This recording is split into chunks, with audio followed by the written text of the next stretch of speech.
Estamos al principio del programa. Bueno, con Santi estuvimos ayer trabajando en este tema. Por primera vez vamos a leer el expediente completo de la causa de corrupción de menores de 13 años y abuso sexual. La querellante es Biasotti del Boca, Ana Chiara en ese momento, ahora es Ana del Boca, que va contra su padre Horacio Ricardo Biasotti. ¿Sí? Acá, para que lo vean, se los voy a dejar. Lo llamativo de este tema y lo primero a este contar... es el fallo, aclaremos que este es el fallo. Sí, este es el fallo. Son 200 hojas que escribe el juez luego de todo el proceso del juicio, donde determina y explica por qué determina. Y vas poniendo, Biasotti dice esto, Ana dijo esto, la asistencia social dijo esto, la psicóloga dijo esto, el perito de paz. Y por eso yo al final decido esto. Son 200 hojas del fallo judicial. Perfecto. Por un lado es importante aclarar algo, que este expediente es muy difícil de conseguir, porque si bien estos expedientes, algunos son de carácter público y otros de carácter privado, esto obviamente el juez ya falló, esto ya está resuelto. ¿Esto de qué año es? Esto es del año, o sea, termina la causa termina en 2023, pero arranca en 2019. Ok. O sea, en 2019 Ana se presenta. Esto es del 8, la fecha de emisión de este fallo es del 8 de febrero del 2023. Sí. Esto empieza porque este es el fallo del juicio que se abre luego de que una Ana de 19 años decide contar todas las vivencias de cuando tuvo 6, 7, hasta 8 años. Pero lo cierto es que ayer hablamos con Santi que nos llamaba la atención, primero que este expediente ya no está cargado en ningún lado. No sé si alguien pidió que lo bajen para no tener acceso. Se suelen bajar del sistema y quizás si es información sensible. Muchos casos con información sensible. No sé, incluso, hablo de la ignorancia. Incluso con menores, cuando claro, por eso digo. Una mayor, pero incluso con menores están subidos. Esto no sé si se habrá bajado. Estuvo un tiempo, porque lo que me dice, nadie se avivó, me dice una vez que el juez falló en el 2023, estuvo un tiempo en el sistema y luego se lo bajó. Bueno, perfecto. ¿Cuáles son los hechos? Esto dice, se resolvió la causa, el número de la causa, Horacio Ricardo Biasotti, sin sobrenombre ni apodos, titulares tanto. Bueno, Horacio Ricardo Biasotti fue indagado en orden a los siguientes hechos. Hecho 1, haber abusado sexualmente en forma reiterada, al menos en 2 ocasiones, de su hija Ana Chiara Biasotti del Boca Belén. No vamos a adjetivar, simplemente vamos a leer. Mediante la ejecución de tocamientos impúdicos, habla de las zonas, y también apoyarle así, habla de su miembro viril en sus glúteos, dice, eventos que se desarrollaron de manera reiterada desde los 6 años de la joven hasta sus 8 o 9 años, ocasión en que se interrumpiera el contacto entre esta y el epigrafiado. Claro, expliquemos esto. Según el relato de Ana, en ese momento que su mamá empieza a detectar comportamientos de la nena, o la nena incluso empieza a compartir con la mamá, es que Del Boca toma la decisión de decirle no la podés ver más, judicializa todo, bueno, ahora con asistente social, estos días en particular, un régimen de visita, o incluso impedimento de contacto, que ahí estaría la justificación de Del Boca de haber impedido el contacto porque su ex, en teoría, habría hecho esto con la hija de ambos. Estos hechos, dice la causa, dice el expediente, tuvieron lugar en la vivienda del imputado, indicando a la víctima que se trataría de un departamento situado en esta ciudad cuya ubicación exacta no le fue posible precisar en el marco del régimen de visitas acordado. Los hechos en cuestión se habrían suscitado en forma periódica en el horario nocturno y en esas circunstancias Biasotti se acostaba pegado a ella y bueno, y acá relata todo uno de los primeros, las primeras situaciones de abuso sexual. Después hay un segundo hecho, que también se cuenta en el expediente, que se le imputa de a él haberse exhibido desnudo frente a la nombrada damnificada en al menos 2 ocasiones. Cabe destacar que si bien la niña contaba con una habitación propia en dicho inmueble, con la excusa de que luego tendría miedo a la noche, lo que era falso, él aquí, indagado, la llevaba a dormir con él en su dormitorio, para lo cual la acosaba sobre su cama y luego se dirigía al baño en el suite, de que luego egresaba desnudo. Esto es lo que... de las acusaciones. Exactamente. Sí. Ante esta situación, la víctima sentía vergüenza por la desnudez de su padre e indicó que ante tales exhibiciones simulaba estar dormida o voltearse a mirar hacia el lado opuesto y abrazarse a su muñeca llamada Nuno. En otra ocasión, y acá aparece una persona llamada Silvia, cuando el epigrafiado se encontraba en pareja con una mujer llamada Silvia, este se exhibió junto a tal Silvia frente a su hija menor, estando ambos desnudos, y luego mantuvieron relaciones sexuales en su presencia. Al respecto, Ana Chiara refirió que recordaba haber escuchado los gritos de esa mujer y sentir miedo por pensar que Biasotti estaba lastimándola. Esto es el hecho número 2. Sí, Santi. Sí, no, fuertísimo. Que hay que explicar esto. Ana declara todo esto ya siendo mayor de edad, en sede judicial, con más de 19 años, sobre hechos que habrían ocurrido, que ocurrieron según su relato, cuando era chica y que en ese momento no tuvo las herramientas, la posibilidad para explayarse de forma entera, que con los años terminó de comprender lo que le había sucedido. Sobre todo cuando tuvo este vínculo con su novio y empezó a comprender mediante impedimentos que ella tenía al momento de relacionarse sexoafectivamente con él, y ahí habría terminado de cerrar su historia y de tomar coraje y decidir quiero judicializarlo. Y el hecho número 3, ahora Santi va a contar qué es lo que declaró Biasotti en este tema: haberle suministrado material pornográfico a la nombrada Ana Chiara en al menos 2 ocasiones, hechos que tuvieron ocurrencia cuando la menor visitaba al acusado en el referido domicilio. En efecto, Ana Chiara Biasotti del Boca indicó que su padre veía en su presencia en un televisor grandes películas de personas desnudas, recordando puntualmente haber pensado cómo puede ser que una persona le dé a otra persona un beso por donde hace pis, lo que luego entendió que se trataba de una escena de sexo oral. Claro, estos son los hechos que relata Ana. Que relata Ana, y por lo cual se lo denuncia a Ricardo Biasotti. Por ende, este es el principio de esta causa. Luego Biasotti declara, también Ana declara, después comienzan los testigos y los peritos. Claro, Santi. en este largo camino judicial, lo que hace justamente el juez Alejandro Ferro es, escucha a esta mujer de 19 años relatar todo esto, dice, a ver, ¿qué testigos hay de aquella época? Incita a declarar profesores de la escuela, a la abuela de la nena, es decir, la mamá de Andrea, tíos, incluso una amiga que ella tenía en la infancia con la que después cortó contacto, las asistentes sociales que eran testigos del comportamiento de Ana durante el régimen de visitas, peritos de parte, obviamente, que todo acusado tiene el derecho a poner, a contratar, un psicólogo forense, por ejemplo, en el caso del doctor Mirraji, y la justicia tiene en su poder, obviamente, paga a peritos oficiales, ¿sí? A peritos que no son de parte, que debieran obrar con la mayor objetividad posible. Quiero contar lo siguiente. A ver. Estas son las palabras de Biasotti, esto no es, las incluye en el fallo judicial, pero esto no nos consta. Estas son las palabras de Biasotti. Sí. Sobre el origen del conflicto que según él da origen, perdón por la redundancia, a lo que pasa con Ana. Andrea se fue a vivir a Estados Unidos y cuando faltaba un mes para el nacimiento de Ana, no voy a decir su segundo nombre, pero respeto a Ana, pero acá está así, en ese momento yo jugaba al fútbol en Geva, un club de la ciudad de Buenos Aires. Y un conocido médico me dijo que un colega la atendía a ella y yo le pedí que me averiguara cuándo iba a nacer la nena. Y me dijo, no me preocupe, que él me lo averiguaba, porque del Boca quería mantener en secreto el nacimiento de la nena. Sí, es un poquito de lo que contó en Lamesto. Así fue como el 15 del 11 me presento al nacimiento de mi hija. No como refirió ella, que me tuvieron que llamar.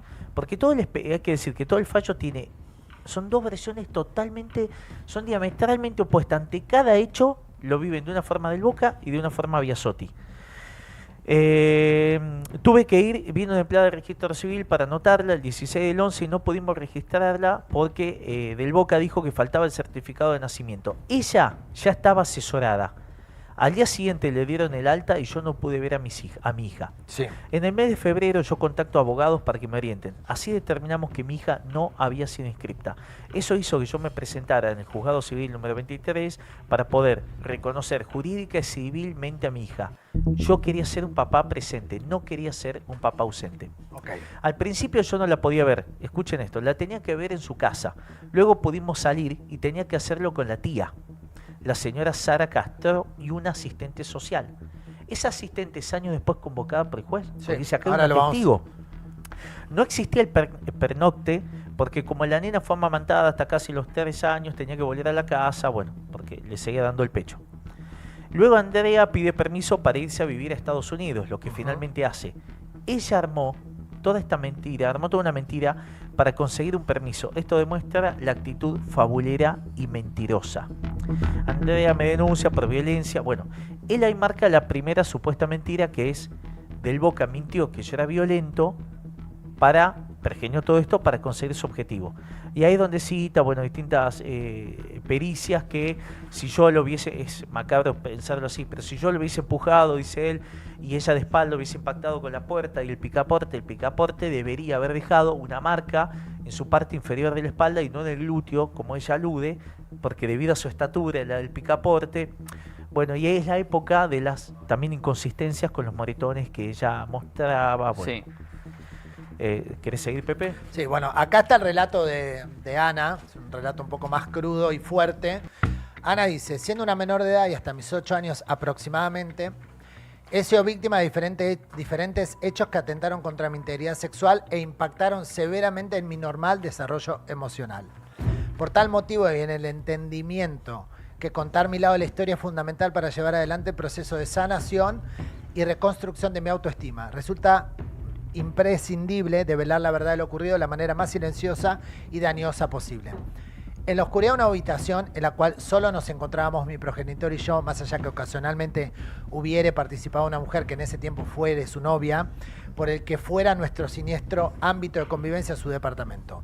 Concretamente he sido víctima de abuso sexual por parte de mi padre, ya que él mismo, cuando era una niña y en los días que debía compartir el mentado régimen de visitas, hacía que durmiera en la misma cama que él. Y con la excusa que yo no tuviera miedo, me llevaba y me acostaba en su cama matrimonial. Venía a buscarme, escuchaba sus pasos y me escondía con la luz apagada debajo de la cama para que no me encontrara. Me hacía acostar y me daba besos en la boca. En otras oportunidades, cuando me llevaba a su habitación, tenía relaciones sexuales delante de mí. Esto es muy fuerte. Miraba películas de gente desnuda frente a mí que mantenía relaciones y sexo explícito, y la situación denunciada se extendió a lo largo de esos años, mientras tuve contacto con él aquí denunciado. Y lejos de cesar en su actitud, que reflejaba su lasciva y perversión, proseguía, dejando en mi mente huellas imborrables que me acompañan a lo largo de mi vida, que me afectaron y aún me afectan profundamente, al punto de no poder olvidar alguno de esos sucesos. Y muchos otros que afloran de manera permanente, a punto tal que hacen que al día de hoy tenga pesadillas recurrentes y me despierte de manera abrupta a mitad de la noche, soñando que mi progenitor me viola. Tremendo. Hay una... Perdón, Sí. Siendo una mujer de 19 años, he tomado la compleja decisión de afrontar esta situación y formular la presente denuncia. Con mi novio Gastón, quien tuvo, o sea, habla de novio en un momento, con mi novio Gastón, quien me tuvo y me tiene mucha paciencia, no solo en lo atinente a las relaciones sexuales, sino también episodios de ansiedad, angustia y miedo que sobrevienen producto de situaciones que he vivido también con mi progenitor. Gastón se sentía culpable y realmente pensaba que el problema que no pudiéramos tener relaciones sexuales era de él, hasta que de a poco pude ir contándole algunas situaciones como la descripta, supra de las que fui víctima a manos de mi propio progenitor, contando con la contención de mi núcleo familiar cercano, pero esta vez en primera persona vengo a confesar mi verdad. Por supuesto, esto dura un montón y hay una parte Déjame muy sumar importante. algo de Sí. ella, perdón, A ver. chicos, que ella habla esto, porque acá va a estar el que juzgue, porque cuando sabemos que la psiquiatría y la psicología ha demostrado que hay casos que hasta 50 años después ha hablado una víctima. Y luego vamos a decir, porque todas las pericias los culpan a Biasotti, obviamente, pero vamos haciendo un raconto momento a momento. Ella dice en un momento, dice lo siguiente: fueron tan abrumadoras las experiencias sistemáticamente padecidas, siempre atravesada por una mezcla de sentimientos cuyo conductor ha sido el miedo, Sí. mezclado con vergüenza y repulsión, que me impedían poder expresarlo debidamente. Esta es la palabra de Ana. Más allá que aún hoy sigue costando traer de mi interior tantos horribles recuerdos. Siendo una mujer, tomé la compleja decisión de afrontar esta situación y formular la presente denuncia. Y ella, bueno, todo el tiempo habla de esto, me parece, la distancia, ¿no?, de su progenitor, incluso en algunos momentos en el expediente, este es el fallo, pero en el expediente lo menciona como HBB. Horacio, o sea, no lo quiere, no dice, ella no quiere ser nombre completo, ni dice mi papá. Bueno, acá también habla de, en un momento, donde está dando su testimonio, y dice, quiero aclarar que Perdón, Pepe, Sí. pero si no hay una parte que dice, pero con la convicción que la verdad y la condena al abusador es el único camino para mi sanación. Quiero aclarar, dice Ana, que yo en aquel momento solo sentía que él apoyaba esa parte del cuerpo y sentía algo duro, lo cual en el tiempo entendí que se trataba, obviamente, de su miembro que estaba erecto. Lo de las veces que él me apoyaba a mí eran en la cama de él me tocaba la zona de mis pechos. Yo era muy chiquita, dice Ana, y esto fue a partir de mis 6 años de edad hasta que lo dejé de ver. Lo que sí puedo decir es que cada vez que fui a la casa de Biasotti, él me hacía dormir con él y pasaba esto de que me apoyaba su miembro, además de tocarme las zonas de los pechos, los glúteos y las piernas. Me da bronca, dice, no acordarme de cada cosa que me hizo. Imagino que hubo veces en las que yo estuve durmiendo y él también me tocaba y me apoyaba porque cada vez que fui a su casa sucedía eso. La verdad que el relato es terrible. Yo en ese momento era muy chica, no sabía lo que era un gemido, pero recuerdo que escuchaba los gritos de esa mujer y para mí era que Biasotti estaba lastimándola. Me acuerdo también que estaba con la muñeca recostada, había poca luz, era de noche. Yo llegué a ver, fue un flash lo que vi, pero fue más lo que escuché. Yo quería estar con mi mamá. Todo esto lo relata Ana del Boca a sus 19 años de edad, no en una cámara Gesell. Esto quiere decir, no es cámara Gesell, es una mujer adulta en sede judicial de un juicio ya celebrado, ya realizado. Incluso, bueno, una apelación primero de una jueza, pero un juez que intervino y bueno, ya hay un fallo. Perfecto. Bueno, obviamente, Ana, esto tiene un montón. En el fallo, déjame sumar esto, en el fallo el juez llamó a un montón de gente. A ver, cuando pasaron años y no, ¿qué es lo que hace un juez? A ver, llamemos a la familia. ¿A quién le contó esto usted? ¿Alguna amiga? Llamemos a la amiga. ¿Usted se lo contó un día a su abuela? A ver, llamemos a la abuela que declara en sede judicial. Claro, acá tengo la declaración de la abuela. Perdón, si querés. Termino de leer esto, que es lo que dijo Ana, y ahora pasamos a la declaración de la abuela, pero ¿por qué leemos esto que está en la causa? Estamos leyendo textual, porque es de donde se parte para luego investigar, para luego llamar gente, los testigos y decir, son los testimonios iniciales. Usted habla de tal departamento, dice tal cosa en tal fecha, de tal manera. Tengo una duda sobre algo que dijeron, que no nos quería interrumpir. En un momento, creo que fuiste vos, Pepe, hablas de una persona que se llama Silvia. Sí. ¿Sabemos quién es? Sí. Era novia de Biasotti en ese momento y es una de las tantas inconsistencias que... Digo, lamentablemente, porque si esto es ciudadana, lamentablemente hubo una inconsistencia ahí que llevó a los profesionales y también al juez a determinar que es un falso recuerdo implantado. Ella habla de una novia que tuvo el padre en esa época, pero el tema es que en la época que relata que sucedían los hechos, Silvia ya no estaba con el papá, ella estaba en otra relación y yéndose a vivir a Estados Unidos con él. Ahora yo sé que ustedes no son expertos, pero judicialmente existe alguna chance, o sea, digo, que uno se confunda con fechas, ¿automáticamente tira abajo el relato o puede ser simplemente entender que una persona puede confundirse? Pregunto desde la genuina ignorancia. Para mí, no. Digo, si yo hoy te narro, no sé, digo, Pepe el año pasado dijo esto en Bondi y eso fue el año anterior, ¿la justicia automáticamente dice, ok, como dijiste un año incorrecto, esto es inconsistente? Es que no era una... El tema acá es que no solamente es una cosa. Entiendo. Son varias. Okay. Para el juez, ahora lo vamos a ver bien, yo te voy a decir lo que dice. Ella habla de lugares que en realidad no, que el lugar que ella dice en realidad era en otro, habla de una novia que en el tiempo tampoco estuvo, habla de situaciones que según las asistentes perita sociales cuentan y dicen, yo estuve en esa situación no fue así, entonces es un poco más profundo, pero déjame terminar esto y ahora seguimos con... No, y quería contestar a Tomás Pepe. Según la perita oficial del Ministerio Público Tutelar, la licenciada María Fernanda Matera y el perito de la defensa del progenitor, o sea, de Biasotti, el licenciado Juan Pablo Misraji, que es además un perito, un psicólogo forense. Bueno, después vamos a leer todo eso, pero contestando solo lo que pregunta Fefe, son contradicciones significativas, graves, entre la denuncia, la rectificación y los lugares de los hechos y los hechos en sí. No es solamente lo de Silvia. Claro, es también sobre, ella dice, por ejemplo, después lo vamos a leer, sucedió acá y esa propiedad fue comprada años después del momento en que ella... Pobre, hay que ver cómo es, digo, pobre en el sentido compasivo. La mente de una víctima quizás pueda, como decís vos, nosotros igual recordar acá... los hechos y mezclar. No, sí, recuerdo quiero... que cuando fue la denuncia de Marley pasó algo similar. Había una víctima hablando de... bueno, en realidad no era una víctima, era un denunciante que decía, bueno, esto ocurrió en tal año. Marley respondía, no fue en ese año, así que es imposible. En tal departamento, eso no pasó en ese lugar, así exactamente, que es imposible. Por eso se cual. cayó, entiendo esa causa. Bueno, Ana termina cerrando y dice, yo en un momento estaba con mi celular en la mano y le dije que me iba a ir al baño, entonces él me dijo, pero dejás el celular acá, a lo cual le dije que lo necesitaba y me respondió que si lo hacía, dejar abierta la puerta del baño. Entonces estaba en el baño, yo solo tenía puesta la remera, estaba desnuda la parte de abajo, estaba cursando el ciclo menstrual en ese momento, y allí fue cuando lo vi a Biasotti dentro del baño y le pedía que se detenga, que parara, y me dijo que a él nunca lo detuvo eso antes. Esto que estamos relatando es uno de los sueños que Ana tenía en base a la situación que vivió con Biasotti, que ella antes lo había nombrado. Cuando lo vi tenía la boca llena de sangre, entonces agarré su cabeza y pude salir corriendo de la casa. Él me tomó del pie, me tiró y yo quise tratar de llegar al ascensor. Traté de sacármelo de encima. Él para ese entonces tenía todavía la boca llena de sangre, no porque se hubiese golpeado, sino por lo que había hecho. Ahí fue cuando me desperté. Tenía los nudillos de una de mis manos raspados. Supongo que debe ser que durante el sueño los golpes que di contra la pared. Y también estaba totalmente transpirada y temblando de miedo. Ella ya habla Estos eran los sueños que Ana cuenta, las pesadillas que ella antes relata varias, que ella tenía a raíz de todo lo que había vivido con su padre.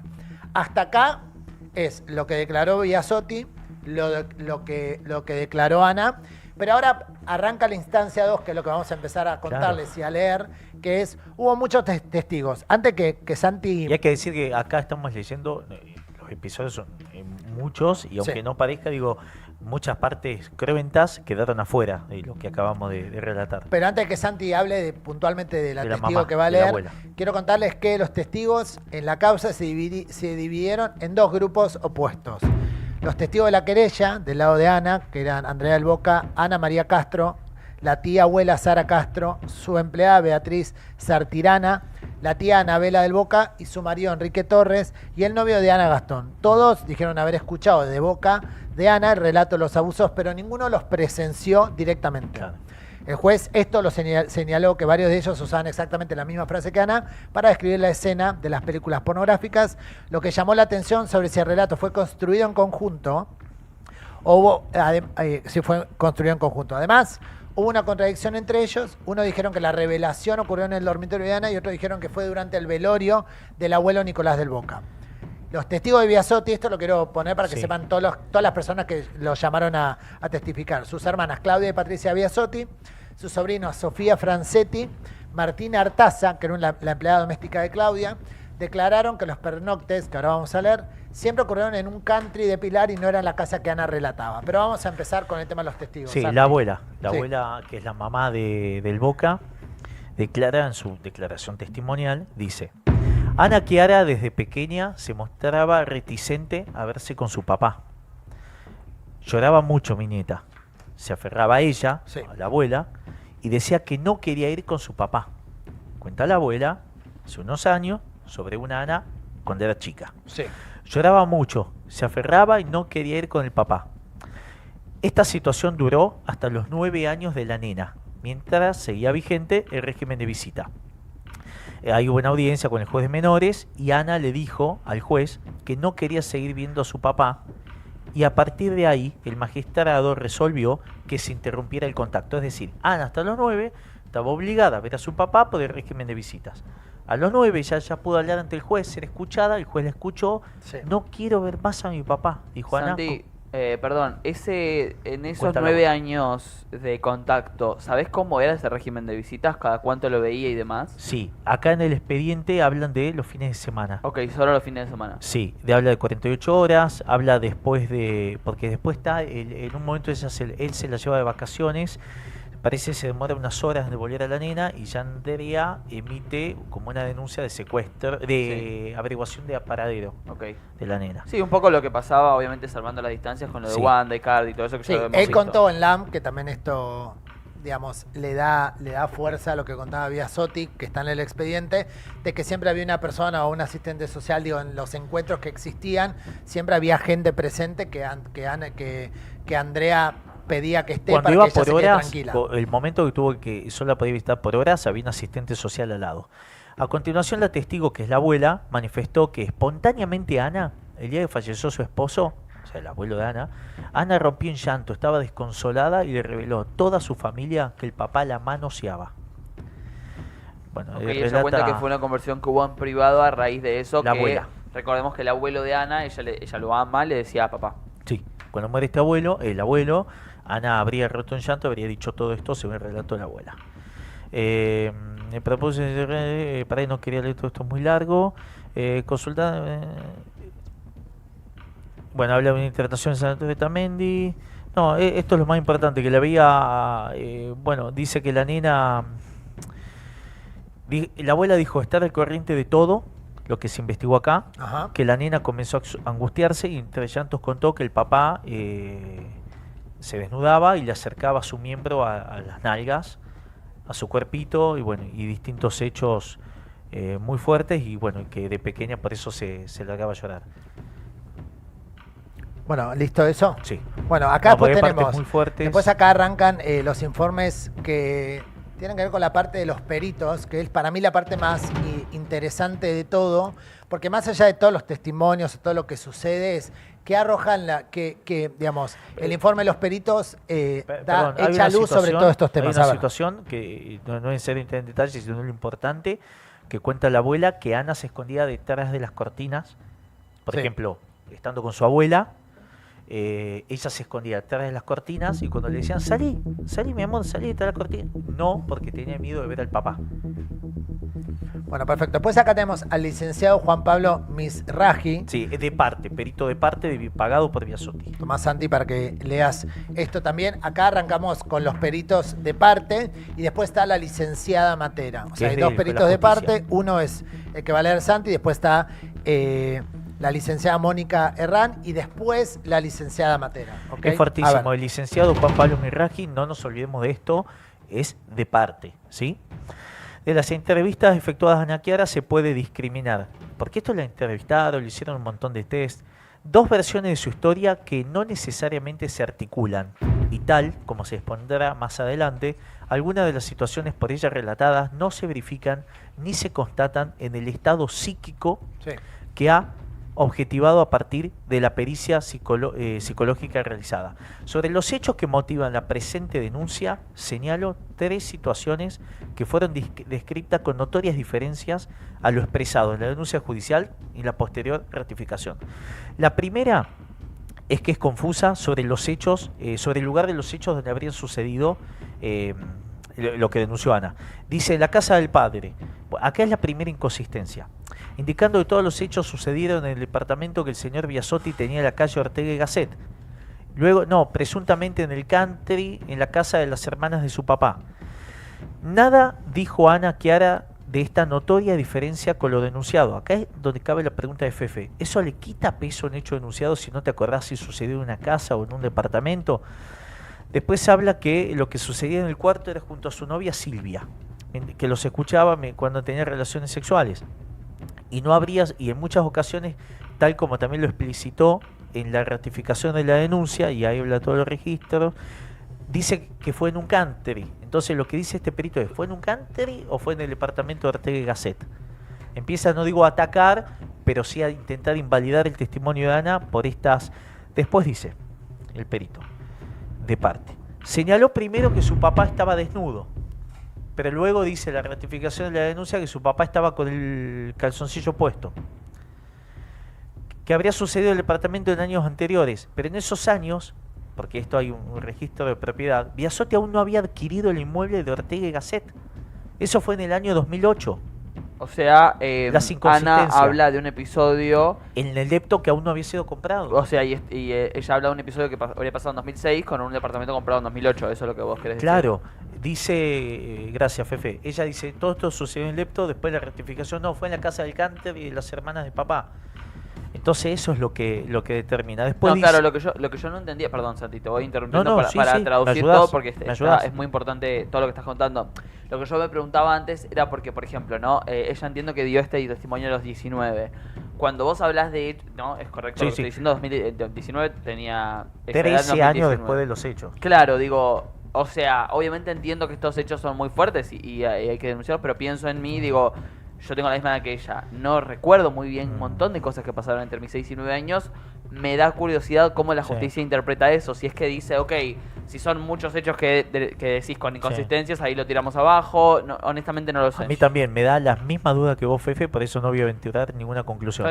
La tercera situación que dice el perito de parte es que ella describió haber visto una sola vez, esto es en clara contradicción con lo que mencionó en la denuncia, y luego en la ratificación donde dijo fue varias veces, que una sola vez habría visto una película en la que habría visto escenas de sexo explícito. Pese a lo manifestado por Ana respecto de la gravedad de esta situación, habría entendido para ella lo que se habría agregado haber padecido de manera recurrente y hasta en la actualidad supuestas pesadillas que ella vincula a dichos sucesos. Dijo que jamás mencionó nada de esto a su mamá y sigue manteniendo vínculo, ni requirió en ningún momento para efectuar un tratamiento psicoterapéutico. Sobre la presunta develación de estos hechos, su relato resultó impreciso, ya que lo ubicó en el momento de la muerte de su abuelo materno, que es lo mismo que cuenta la abuela, vinculándolo con la idea de a favor de las mujeres. Cuando mi abuelo murió, soy de defender a las mujeres y vi que me fui poniendo en segundo plano, no pensé que lo mío era tan terrible, perdí la realidad. Cuando falleció mi abuelo, estaba en familia, una noche lo vomité. ¿Cómo puede ser que yo defienda tanto a las mujeres y no diga lo mío? Eso es ser hipócrita. Yo quería ser sana y feliz, pasé por tantas cosas. Ana Chiara no pudo explicar la razón por la que la denuncia se efectuó a fines del mes de noviembre de 2019, más de un año y medio después de esa revelación. Acá a mí no me gusta, y me parece chocante, que un perito cuestione esto. Ella lo devela ante la familia por la muerte del abuelo y cuestiona, ¿y por qué un año y medio después recién lo hace ante la justicia? Claro. Pero bueno, el perito de parte decide cuestionar eso y quedó así, en el expediente y en el fallo. Y bueno, y ahí no quiero ser redundante, pero son muchas inconsistencias que parten básicamente de estas premisas. ¿Cuántos hechos decís? ¿Cuántas veces decís que tu papá vio porno al lado tuyo con la novia? Decís que fue una y después decís que son varias en la ratificación. ¿Salía del baño desnudo o salía en boxer? Y la tercera, ¿esto sucedió en la casa del Gante o sucedió en el Lepto, que cuando vos supuestamente te pasaba todo esto, aún tu papá no lo había comprado? Eso, resumiéndote, señala el perito de parte. Después, por otro lado, perdón, discúlpame. Birraji además dice, sobre la pregunta si se observan en la entrevista secuelas emocionales, conductivas y conductuales postraumáticas de naturaleza sexual que sean compatibles con los episodios de todo esto, todo lo denunciado, dice que no hay signos de victimización asociados a los sucesos denunciados. Ana no presenta secuelas emocionales, cognitivas ni conductuales postraumáticas compatibles con supuestamente haber padecido situaciones de victimización sexual. No las observa, es decir, observan su relato, pero según sus herramientas técnicas como psicólogo forense, no se condice, no tiene trauma que se pueda unir a lo que ella cuenta que le pasó. Después hay un informe, ¿terminaste con eso? Sí. Después hay un informe psicológico elaborado respecto de Horacio Ricardo Villasotti por la perito del cuerpo médico forense, la licenciada Mónica Ram, que dice: el examen pericial efectuado surge que el causante presenta sus facultades mentales dentro de los parámetros normales y en base a la exploración psíquica surgida de la simiología no se han detectado signos de trastornos o alteraciones psicopatológicas de envergadura. Es una profesional de la corte, sí, no una que él paga y le hace bien el examen y le pone no estás loco, no, de la justicia. Después hay una parte que es muy interesante que sí habla de Ana Chiara. Dice que, esto obviamente hablan los peritos también, que se destaca una entrevista personal con Ana Chiara, supervisada por el defensor de menores Marcelo Jalil, el 18 de febrero de 2008, y esto que vamos a leer está efectuado por la licenciada María Álvarez Estrada, que esta profesional señala: la grave y profunda conflictiva entre los padres de tan larga data pone en riesgo el futuro evolutivo de la menor, pero no surgen indicios de distorsión y o deterioro en el vínculo de Ana Chiara con ambos progenitores. La niña presenta intensos sentimientos de culpa con ambos y se responsabiliza de situaciones que le exceden. Ana Chiara, el experto forense, halló que tiene una alta carga emocional que no es congruente con sus dichos y que encuentra su origen en la posición subjetiva de la menor al hallarse en el medio de las disputas y desavenencias que mantienen en tiempo sus padres. En tal ocasión, Ana Chiara manifestó que su padre nunca le gritó ni le pegó y que nunca lo vio enojado y que, como tampoco sufrió por parte del mismo, ninguna acción compatible con maltrato. Concluyéndose que en ese entonces la infante exhibía dificultades para integrar de manera armoniosa sus afectos y afectación anímica displacentera. Haber sido expuesta a situaciones de vulnerabilidad emocional debido al enfrentamiento de sus padres y hallarse en conflicto de lealtades. Tras asentar haber notado indicadores de desvalorización del padre, no conviviente bajo justificaciones futiles poco creíbles. Que al contextualizar la filmación La afirmación, la joven se había preguntado con ojo de niña, ¿cómo puede ser que una persona le dé a otra persona un beso por donde hace pis?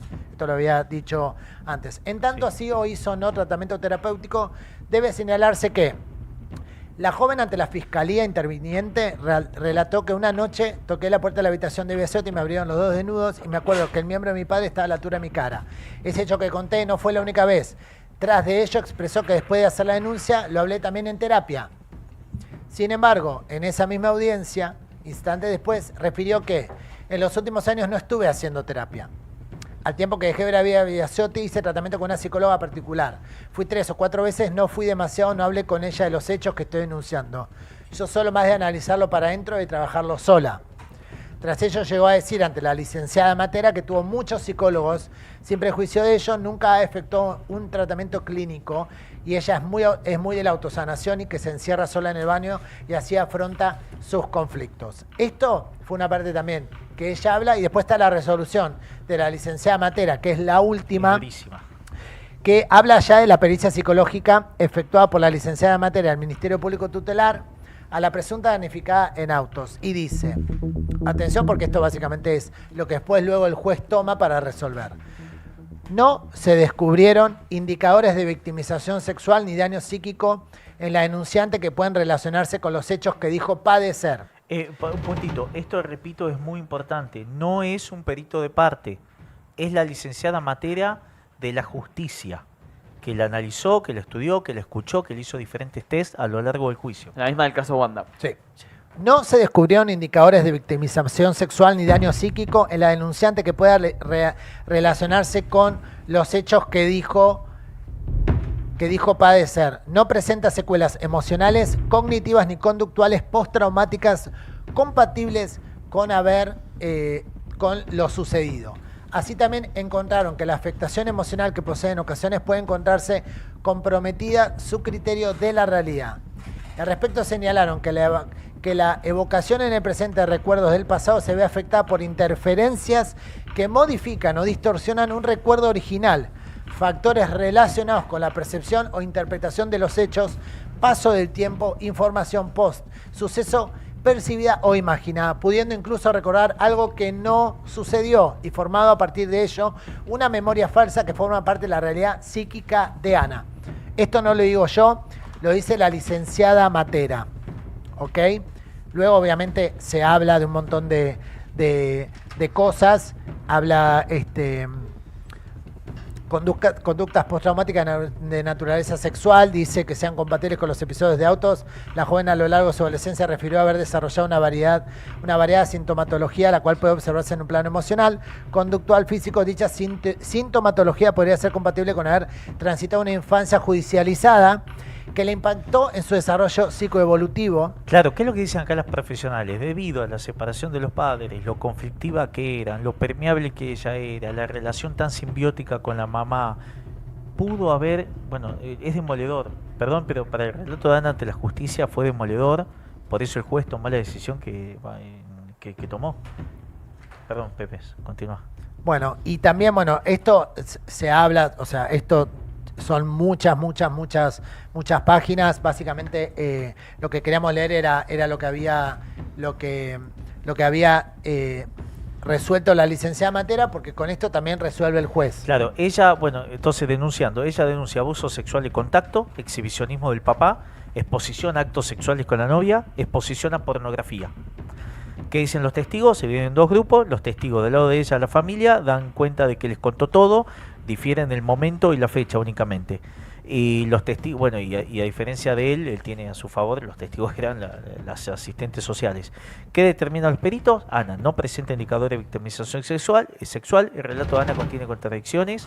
Las más graves, el lugar donde habrían sucedido los hechos, y el testimonio equivale a un falso recuerdo. Esto lo dicen los testigos. Sí. ¿Qué falla el juez? El sobreseimiento. Los peritos. ¿Qué falla el juez? Dictar el auto de sobreseimiento respecto. ¿Por qué hay colegas que dicen no se alcanzó, hubo falta de prueba? No. El juez dice, respecto a Horacio Biasotti, dictó el sobreseimiento de las condiciones personales sobrantes en autos respecto a los hechos en los que fuera indagado, dejándose expresa constancia que la formación de la presente causa no afecte el buen nombre y honor del que el nombrado hubiera gozado. Lo exculpa absolutamente el juez. No dice como en el caso de Jay, prescripción por paso del tiempo. No dice como en otros casos, no se puede investigar porque no hay... Acá lo que dice el juez es en base a los peritos, Ana no fue abusada. Escucha, el tema es... ¿Y qué significa el sobreseimiento? Perdón, es la resolución más favorable para un imputado del Código Penal argentino. Te paso una pregunta, Santi. Sí. Esto que estás leyendo, ¿es únicamente sobre el abuso o Esto también es concluyente sobre, por ejemplo, nunca, no sé, ejerció violencia psicológica? No, esto es concluyente sobre los hechos que ella relata. Si hubo abuso sexual de contacto, exhibicionismo y exposición a pornografía. Ah, perfecto. O sea, solo sobre la parte sexual. Sí, que las profesionales lo que determinan básicamente es Ana no miente, su relato para ella es verdad. Ella en su psiquis lo construyó a partir de falso recuerdo implantado. Que eso, una cosa es escucharlo en boca de Biasotti y otra cosa es leerlo de las profesionales, mujeres que no son de parte, que son dos, la doctora Matera y la licenciada Mónica Herrán. Y además el perito de parte, y el juez así lo falla. No sé sobre esto de más hecho que decís vos. Y yo quiero reflexionar. No, digo por ese... Sí. Perdón que te interrumpa, no. por ese tesimonio que estábamos escuchando el otro día en la tarde, que si bien ya se explicó que era de parte y demás, ella hablaba de otras cosas, de los gritos, de las cosas que él le decía. Entiendo que eso es, la denuncia es únicamente por acá a lo largo del juicio, en el fallo... Perdón, dice, no se detectó daño psíquico vinculado al abuso. Okay. Las dificultades emocionales que presentaba Ana eran compatibles con haber vivido una infancia alteradamente judicial, que es lo que dice. Y después se habla de un vínculo simbiótico con su madre, que lo arrojaron los test que le hicieron a Ana, que mostraron una personalidad inmadura, dependiente, con lazos muy fusionados con la figura materna. Y esta estructura la hacía más influenciable por los significantes que venían de su entorno. Después también habla, se habla de que no hay un trauma sexual, que en medio del conflicto permanente entre su padre, la denuncia de Ana llegó menos de un mes después de unas amenazas que entiendo se habían sucedido en la televisión. La Fiscalía Especializada en Delitos Sexuales contra Niños también había pedido el sobreseimiento antes que el juez, luego de investigar exhaustivamente el caso. Y por último, el juez también ordenó que se investigara al psiquiatra de Ana por posibles irregularidades en su actuación procesal, que esto es también algo que dijo Biasotti en su momento, que también está en la causa. La verdad no es para debatir, es un expediente que todo el mundo quiere, que todo el mundo estaba buscando. La verdad que bueno, fue un hallazgo que trajo Santi, por supuesto, un valor periodístico interesante e importante. Cada uno sacará las conclusiones que quieran. Esto es lo que dijo la justicia. Habló Ana, se la escuchó. A partir de todo el relato de Ana, lo tuvieron que reconstruir con asistentes sociales, psicólogos, testigos de un lado y del otro, y a partir de ahí los peritos, digamos, hicieron su trabajo. Sí. La licenciada Matera también, no se puede y el decir, juez resolvió. Acá lo que no se puede decir es que no hay un juez que no escuchó o que no llamó a testigos o no se tomó el tiempo, demoró años esto, que hizo un fallo corto o hizo un fallo sin fundamentos o algún recurso de queja de hey, no llamás a mi abuela, ella es testigo que yo en aquel momento le conté. No, acá no se puede decir eso. Acá hubo, por lo menos lo que se ve en el expediente y en el fallo, le dio importancia.